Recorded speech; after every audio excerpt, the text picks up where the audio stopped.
Shalom, damai sejahtera Tuhan kiranya terus melimpah dalam hidup kita. Semoga tidak bosan, kita akan terus mendengar dan melanjutkan dengan tema yang sama di bagian ketiga hari ini. Mari kita melihat apa yang sudah kita bicarakan terlebih dahulu, review kita, tinjauan ulang kita untuk bagian yang pertama. Kita belajar di bagian pertama dari mendengar suara Tuhan dengan benar itu. Kita sadar bahwa ada beberapa hambatan yang dapat membuat kita tidak dapat mendengar suara Tuhan dengan benar. Yang pertama, kita sadar kalau orang yang belum mengenal Tuhan dengan benar itu tentu akan mengalami kesulitan untuk dapat mendengar suara Tuhan dengan benar. Karena itu penting buat kita untuk kenal Tuhan, kita kenali Dia. Dengan demikian kalau kita kenali yang aslinya, maka kita tahu kalau ada suara yang palsu. Yang kedua, maka kita juga menyadari yang menjadi hambatan adalah ketika kita belum menjadi domba Tuhan. Sebab ciri-ciri domba salah satu diantaranya pasti mengenal gembalanya. Gembala agung kita adalah Tuhan Yesus, karena itu kita perlu menjadi domba Tuhan. Dengan demikian maka kita akan tahu suara Allah di dalam pribadi kita. Yang ketiga adalah ketika kita sudah mati rasa atau kebal rohani, maka itu pada titik yang sangat-sangat membahayakan dalam perjalanan kerohanian kita. Karena itu jangan sampai hal itu terjadi, karena ketika sudah mati rohani, maka apapun ketika Allah berbicara kepada kita, kita tidak dapat mendengarnya.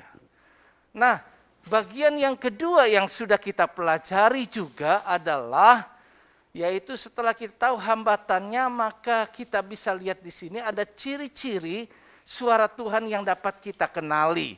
Ada 9 ciri yang dapat kita kenali. Yang pertama, maka firman atau suara Tuhan itu pasti tidak bertentangan dengan Alkitab firman Allah. Suara Tuhan itu juga bersifat membangun kerohanian, bukan melemahkan. Suara Tuhan mengarahkan kepada pertobatan, bukan pemberontakan. Jadi kalau ada suara-suara mengarah kepada pemberontakan, itu pasti bukan dari Tuhan. Suara Tuhan mengandung damai sejahtera. Ketika hati kita gelisah, takut dan lainnya, itu pasti juga bukan dari suara Tuhan. Dan yang kelima, bersifat memuliakan Tuhan, bukan mempermalukan Tuhan. Dia mengarahkan kita bagaimana hidup memuliakannya. Yang keenam, juga bersifat tidak akan memuaskan keinginan daging kita, tetapi dapat menuruti apa yang menjadi keinginan roh. Yang ketujuh, kita bisa lihat bahwa suara Tuhan juga kalau bersifat itu profetik, sesuatu yang dikatakan untuk yang akan datang belum terjadi, sifatnya nubuat, itu pasti kalau dari Tuhan terjadi. Tapi kalau bukan dari Tuhan, tidak akan terjadi. Nah, suara Tuhan juga tidak ada indikasi mengambil keuntungan bagi diri sendiri. Jadi tentunya tidak ada manipulasi suara Tuhan itu. Dan yang ke-9, suara Tuhan akan membawa solusi atas pergumulan hidup. Jadi suara Tuhan datang kepada kita menjadi jawaban atas doa pergumulan kita kepada Tuhan. Dia memberi jawab kepada kita. Nah, yang bagian ketiga yang sedang akan kita pelajari saat sekarang ini adalah kita selanjutnya melihat di sini firman Tuhan berkata di dalam Keluaran pasal yang ke-13 ayat yang ke-21. Kalau yang tadi bawa kamera, cepret ya, untuk ngingat ya, gampang ya. Nah baik, Keluaran pasal 13 ayat 21 kita baca bersama-sama seluruh jemaat yang ada di tayangan di depan ya. Yuk mari kita lihat di sini, firman Allah berkata 1, 2, 3. Tuhan berjalan di depan mereka pada siang hari dalam tiang awan untuk menuntun mereka di jalan. Dan pada waktu malam dalam tiang api untuk menerangi mereka. Sehingga mereka dapat berjalan siang dan malam. Jadi dikatakan di sini firman Tuhan itu menuntun kita dalam bentuk Tuhan menuntun umatnya dalam bentuk ketika siang hari tiang awan dan pada malam hari tiang api. Dan itu semua tentunya supaya umat Allah dapat berjalan siang malam di dalam arahan Tuhan. Dalam pimpinan Tuhan untuk membawa umat kepada negeri perjanjian. Yang berikutnya kita bisa lihat di sini ayat selanjutnya Yohanes 3 ayat 8 bagian A. Mari kita baca juga bersama-sama 2-3. Angin bertiup kemana ia mau dan engkau mendengar bunyinya. Tetapi engkau tidak tahu dari mana ia datang atau kemana ia pergi. Nah, seperti halnya angin, demikian pun Roh Kudus. Roh Kudus itu seperti angin. Kita tidak bisa melihat angin, tetapi kita bisa merasakannya. Kita tidak dapat melihat Roh Kudus karena dia berbentuk roh, tetapi kita dapat merasakan ketika Roh Kudus itu hadir. Kita juga bisa dengar bunyinya.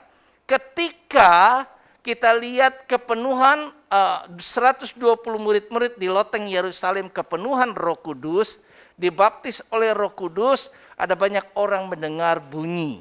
Mereka bisa mendengar bagaimana Roh Kudus berbicara dalam rupa-rupa bahasa.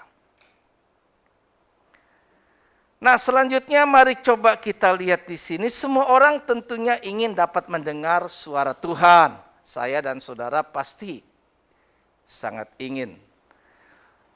Tuhan dapat berbicara dalam berbagai cara, beragam cara yang dipakai Tuhan baik langsung maupun melalui media perantara. Nah, tentunya kita tidak dapat mendikte Tuhan bagaimana ia seharusnya berbicara kepada kita. Nah, bagaimana cara Tuhan berbicara kepada kita? Ini bagian ketiga yang kita pelajari. Yang pertama kita bisa lihat di sini bahwa Tuhan berbicara kepada saya dan saudara itu melalui firman Allah. Seperti halnya yang sekarang kita akan dengar. Ketika kita dengar firman Tuhan, Allah sedang berbicara kepada kita. Kita bisa mendengar suara Tuhan melalui penyampaian firman Allah. Firman Allah dalam 2 Timotius 3 ayat yang ke-16 berkata, segala tulisan yang diilhamkan Allah memang bermanfaat untuk mengajar, untuk menyatakan kesalahan, untuk memperbaiki kelakuan, dan untuk mendidik orang dalam kebenaran. Nah, firman Tuhan yang kita pelajari itu bisa melalui ketika kita sekarang ini beribadah kepada Tuhan dan mendengar suara Tuhan lewat firman Allah, maupun ketika kita membaca Alkitab sumber firman Allah itu sendiri. Sehingga kita bisa tahu segala tulisan yang tertera dalam Alkitab itu sebagai firman Allah akan bermanfaat bagi kita untuk mengajar kita. Jadi Allah kepengen mengajar, Allah kepengen ingin supaya menuntun kita ketika kita bersalah, di situ firman Allah menyatakannya. Kemudian juga Allah memperbaiki kelakuan hidup kita supaya makin sempurna dan serupa dengan Bapa di surga. Serupa dengan Tuhan Yesus dan juga mendidik kita dalam setiap kebenaran yang diajarkan Tuhan. Nah, kita bisa lihat bahwa manusia itu kan terdiri dari tubuh, jiwa, dan roh, ya. Tubuh kita, fisik kita kelihatan. Jiwa kita itu juga ada, di situ ada pikiran kita, ada kehendak kita, ya. Ada macam-macam yang ada dalam diri kita, jiwa kita yang menjadi motor yang menggerakkan kita, keinginan kita dan sebagainya itu. Tapi juga manusia ada roh di dalamnya, ya. Kalau rohnya itu dicabut Tuhan, maka matilah secara fisik. Tetapi ada juga kalau roh kita itu mati, itu juga berbahaya secara rohani.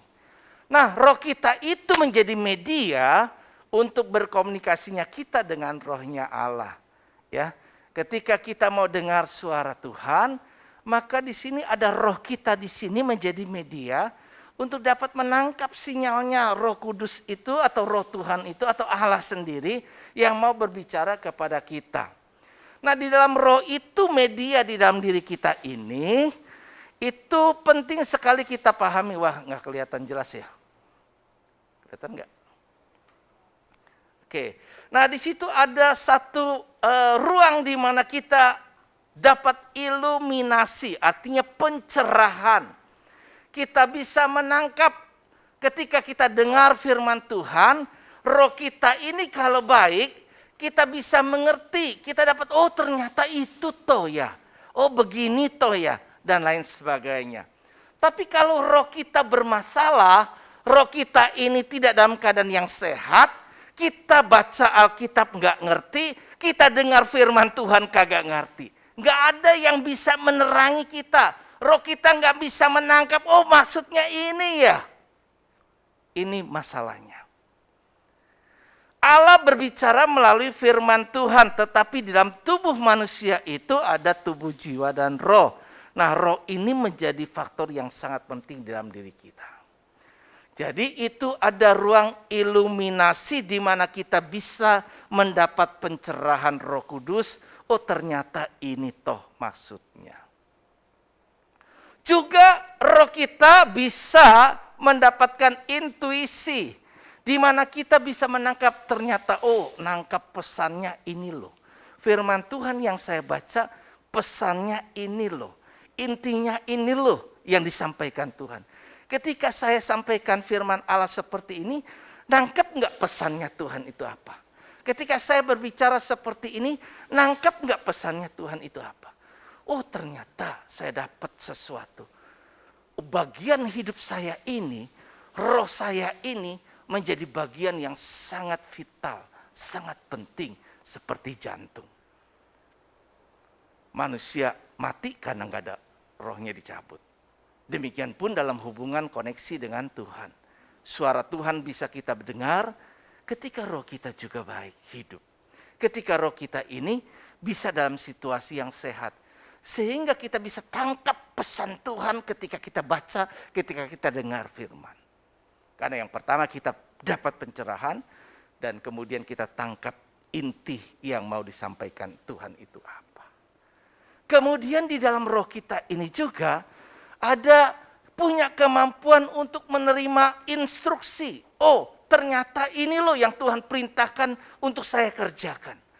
Kan tadi segala tulisan Allah itu bermanfaat ya kan, untuk mengajar kita, untuk mengarahkan hidup kita, untuk menuntun kita. Ketika bangsa Israel secara fisik dia bisa dituntun Tuhan melalui apa? Tiang awan dan tiang api, kelihatan. Oh iya ada di sini, dia bergerak ke sini kita ikut. Nah sekarang kita nggak dalam bentuk yang fisik bisa kita lihat. Dari mana kita bisa tahu? Ya ketika kita dengar suara Tuhan berbicara kepada kita. Jadi terima pesan Tuhan dan kemudian kita juga bisa terima instruksi dari Tuhan. Tapi kalau kita punya masalah lagi sekali lagi dengan roh kita nggak ngerti Tuhan perintahkan apa untuk kita kerjakan. Dan yang terakhir itu di dalam roh kita ada satu kemampuan, satu ruang untuk kita bisa intim, ya. Intimasi, di mana kita bisa menyembah Tuhan, kita memuji Tuhan. Ketika sehat rohani kita bisa menikmati hadirat Tuhan. Saat kita berdoa, saat kita naikkan pujian, kita tidak buat-buat, kita tidak bayangkan hal yang sedih, tapi mengalir tetesan air mata. Kenapa? Kita masuk ke ruang bayangan kudus Tuhan, terkoneksi dengan Allah. Kita merasakan begitu hadirat Allah menguasai kita. Kita menikmati sehingga waktu membuat kita tidak jadi masalah. Tapi waktu itu menjadi singkat seperti yang saya bilang ketika tidur nyenyak. Waktu 1 jam itu kayak 5 menit. Tapi ketika kita nggak bisa tidur, 1 jam itu sepertinya semalaman. Jadi begitu panjang hari menyengsarakan kita. Demikian pun orang, kalau dia sehat rohaninya, sehat rohnya, maka ketika kita ada dalam ibadah, kita dapat menikmati hadirat Tuhan. Kita dapat menikmati keintiman kehadiran Allah di tengah-tengah kita. Nah, karena itu pesannya adalah bagaimana ketika Allah berbicara dan mau berbicara melalui media firman Tuhan, roh kita ini perlu sehat, betul? Roh kita ini harus benar-benar. Tubuh kita untuk sehat aja kita harus jaga kan, pola makan dan pola hidup kita. Demikian pun dengan roh kita. Ya, jangan tertipu dengan iblis. Usia berapa tahun kita jadi Kristen, kemudian gak bertumbuh-tumbuh rohani kita, karena ingat masalah di roh barangkali. Roh kita gak bisa mendapatkan pencerahan, gak nangkep pesan Tuhan, gak ngerti instruksi Tuhan, perintah Tuhan dalam hidup kita, apa yang harus kita kerjakan, dan kemudian juga gak bisa kita melakukan keintiman dengan Tuhan. Selanjutnya mari kita lihat bagian kedua. Apa yang dipakai Tuhan untuk dapat berbicara kepada kita, yaitu melalui suara Roh Kudus. Di dalam Yohanes pasal 14 ayat yang ke-26 berkata, tetapi penghibur, yaitu Roh Kudus yang akan diutus oleh Bapa dalam namaku, dialah yang akan mengajarkan segala sesuatu kepadamu dan akan mengingatkan kamu akan semua yang telah kukatakan kepadamu. Nah, jadi Allah bisa pakai Roh Kudus, melalui Roh Kudus untuk berbicara kepada kita. Ketika kita dipenuhi Roh Kudus, maka kita akan bisa mendengar. Kita nggak lihat Roh Kudus kayak apa bentuknya, karena dia adalah roh. Tapi kalau kita ada Roh Kudus, maka Roh Kudus itu akan berbicara di dalam diri kita. Ya, di dalam 1 Tawarik pasalnya yang ke-12 ayat yang ke-32, di sana dikatakan, dari Bani Isakar, orang-orang yang mempunyai pengertian tentang saat-saat yang baik, sehingga mereka mengetahui apa yang harus diperbuat orang Israel. 200 orang kepala dengan segala saudara-saudara sesukunya yang di bawah perintah mereka. Nah, Bani Isakar. Isakar itu anak siapa?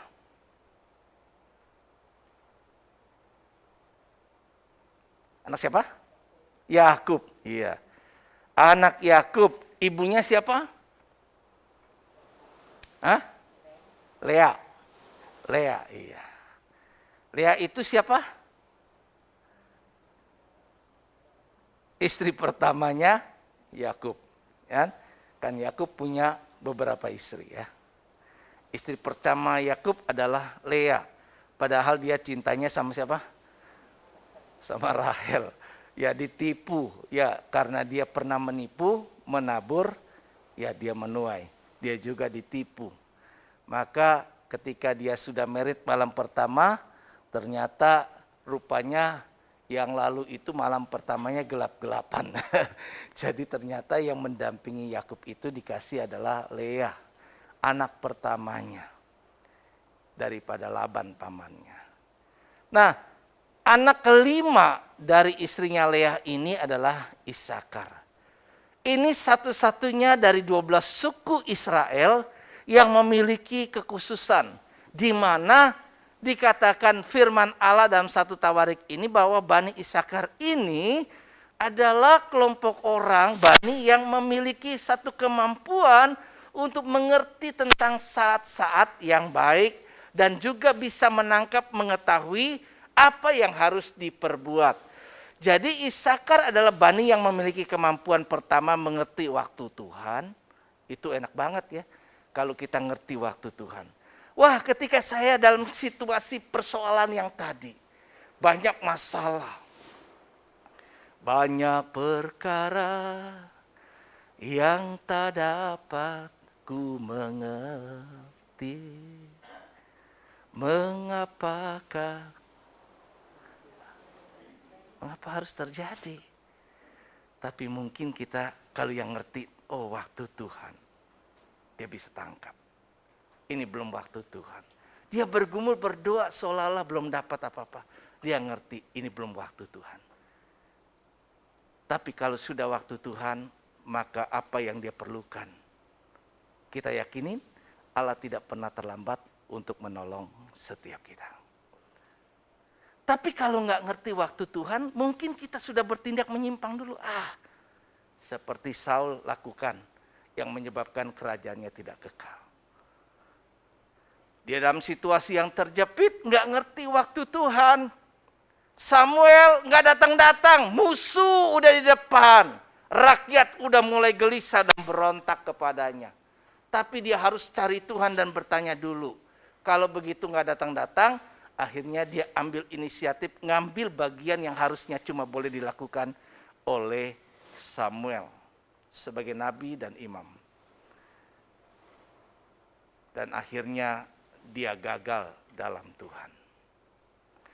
Yang kedua, kita bisa lihat bahwa Bani ini juga memiliki satu kemampuan untuk mengetahui apa yang harus diperbuat sesuai arahan Tuhan. Ngerti, oh Tuhan ini, yang tadi dalam roh kita, ini rohnya baik banget berarti ya, orang-orangnya bisa nangkap semuanya tadi. Luar biasa, luar biasa.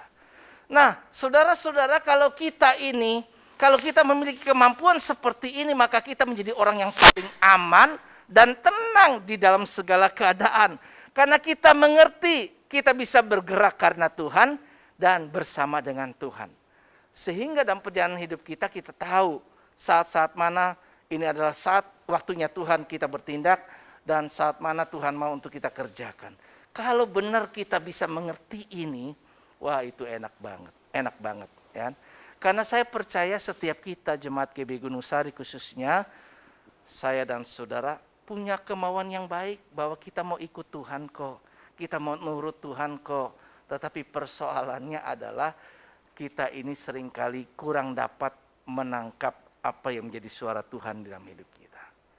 Nah, belajar dari Bani Isakar, dia mengerti waktu Tuhan, dia mengerti arahan Tuhan, sehingga dalam perjalanan kehidupannya dan juga umat Israel, maka Bani ini menjadi berkat bagi orang-orang Israel. Sehingga dia bisa memberikan satu masukan, dia tahu ini loh waktunya Tuhan kita bertindak. Inilah waktunya Tuhan kita maju berperang. Inilah waktu Tuhan kita diam dan mundur. Nah, kita bisa lihat Roh Kudus itu dipakai Tuhan untuk menolong kita. Tadi Tuhan mau mengarahkan, Allah berbicara melalui Roh Kudus.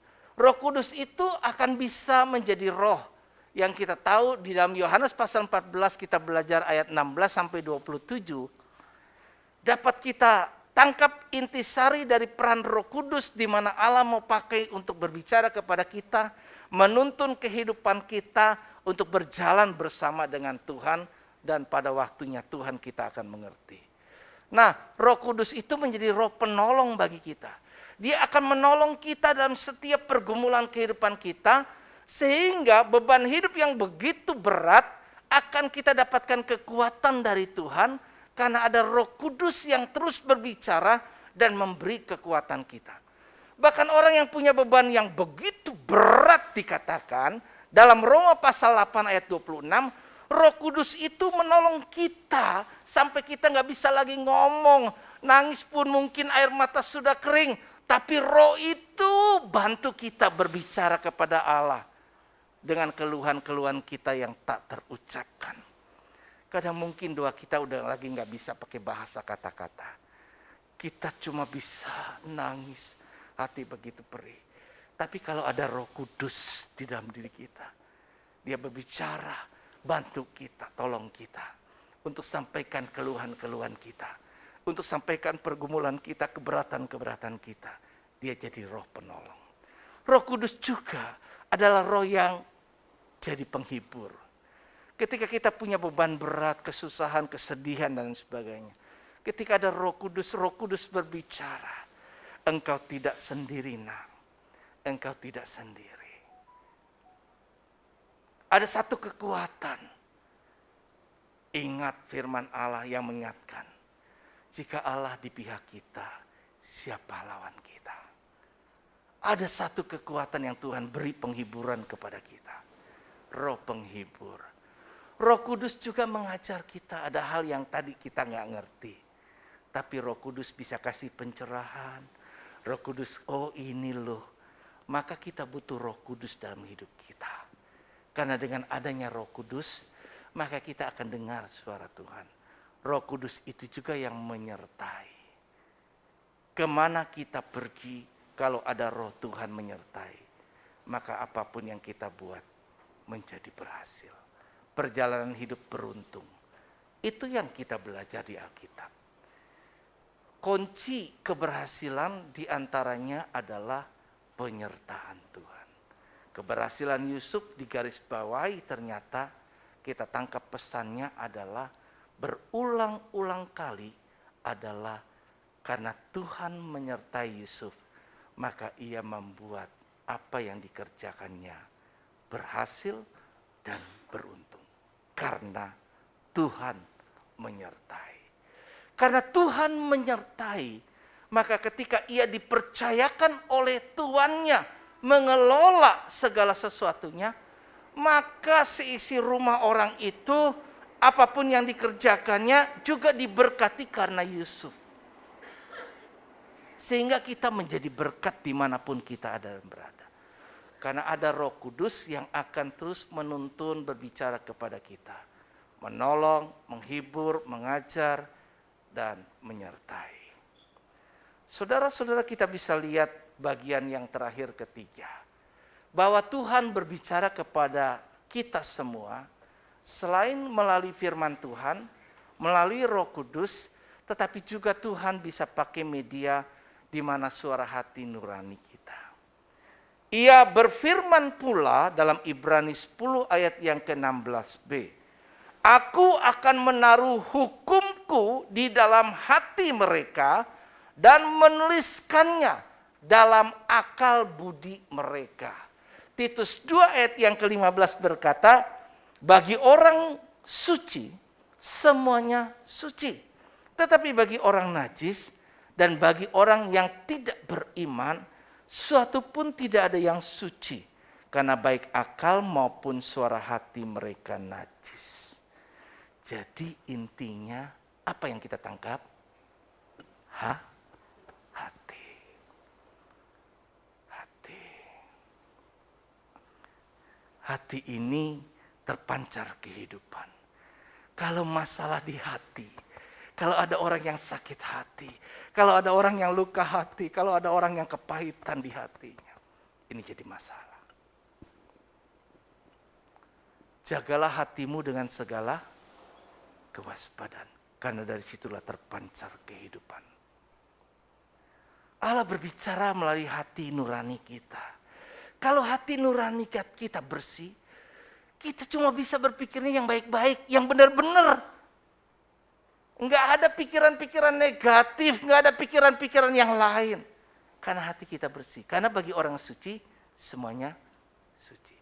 Tapi kalau sumbernya udah kotor, outputnya akan kotor. Walaupun kita lihat medianya, kalau selang, tahu ya selang kan? Yang kita pakai suka untuk nyemprot. Nah kalau selang itu, ada kan selang yang sudah terlalu banyak, lama dipakai, terus berlumut kan? Berlumut, wah di dalam selang itu. Airnya bersih, tapi selangnya berlumut. Maka yang keluar bisa keluar kotor karena lumutnya ke bawah. Jadi saluran ini penting. Suara Allah benar, tapi akan jadi rusak di dalam diri kita. Bukan suara Allah mengajarkan yang gak baik, ketika hati kita rusak. Nah kita bisa lihat slide terakhir saya, milikilah hati nurani yang murni bersih. Ya, 1 Timotius pasal yang 1 ayatnya yang ke-5 berkata, tujuan nasihat itu ialah kasih yang timbul dari hati yang suci, dari hati nurani yang murni, dan dari iman yang tulus ikhlas. Tulus ikhlas, suci, murni, sumber dari hati. 1 Timotius 1 ayat 19, beberapa orang telah menolak hati nuraninya yang murni itu, dan karena itu kandaslah iman mereka. Hati nurani itu menjadi tempat database, pusat data di mana kita bisa menerima waktu kita tadi, ini menjadi tanah hati kita. Tanah hati kita ini menjadi media untuk nangkap. Saya tabur benih firman. Kalau medianya bagus, dia dapat. Kalau medianya tanah berbatu-batu, sebentar hati, semangat girang doang, seperti air mendidih, naik doang, habis itu nyusut lagi. Ya, kalau dia tanahnya di pinggir jalan, ya juga bermasalah, nggak ada akarnya. Kalau dia apalagi semak duri, ada banyak dikuasai, hati kita penuh kekhawatiran, ini itu dan sebagainya, menghimpit, maka juga benih itu tidak tumbuh dengan baik. Tapi kalau itu menjadi satu tanah hati yang subur, dia tulis database kita. Nah makanya penting nih, kalau kita dapat firman Tuhan yang awal pertama salah, kita dapat tangkap database kita. Kita kan belajar di sekolah. Waktu anak-anak kita sekarang ini belajar dari kecil, itu penting, maka anak-anak itu sangat vital. Perjalanan hidup mereka itu seperti kan anak panah di tangan pahlawan. Kalau di tangan pahlawan itu, anak panah ini akan tepat sasarannya. Tapi kalau di tangan musuh, itu akan malah menjadi senjata yang mematikan. Berbahaya. Karena itu kita tabur, kita taruh, supaya hati nuraninya baik. Kita kepengen, kita bersih, kita pengen punya modal jadi tanah liat yang baik, yang gak ada berbatu-batu, yang mudah dan mau dibentuk Tuhan. Kalau kita jadi tanah liat yang tidak, kadang-kadang tanah itu suka ada yang kerikil-kerikil ada di situ. Itu kalau orang penjunan membuatnya itu gak akan bisa jadi sesuatu yang bagus. Tapi kalau dia itu lembut, punya hati lembut, punya hati yang bisa dibentuk Tuhan, itu dikatakan menjadi perabot rumah yang diperuntukkan untuk tujuan-tujuan yang mulia dari Allah. Hidup kita akan dipakai untuk tujuan Allah yang mulia ketika hati kita tidak bermasalah. Ketika hati kita bisa menjadi hati yang murni, tulus ikhlas, bersih di hadapan Allah, maka kita punya database yang baik.